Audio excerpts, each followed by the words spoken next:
մենք Գյումրու համար առանձին որոշում ընդունենք, քանի որ իրոք տեսնում ենք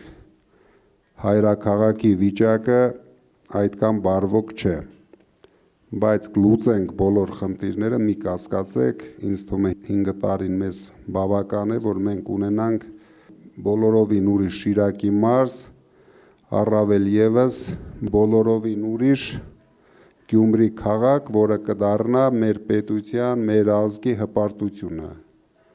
Երկրորդ քաղաքն է մեր պետության, չի կարող այդ վիճակին լինել։ Մի հատ փողոց են սարքում, մի 5 տարի հերիքում է, որ մարդկանց ուրախացնեն, մարդիկ թռվռան, ասեն, տես փողոց սարքեցին, բայց պետք է լուծեն մարդկանց խնդիրները, մարդկանց ապրուստի խնդիրները, դա մենք վստահեցնում ենք, մենք կանենք, մեզ էլ ձեր աջակցությունն է պետք, որ մարզում տանենք լուրջ հաղթանակ, ես ուզում եմ դուք բացարձակ չկասկածեք, որ մենք հաղթելու ենք, իրենք ոչ մի շանս չունեն հաղթելու, բայց մեզ պետք է, դուք գիտեք, բացարձակ հաղթանակ։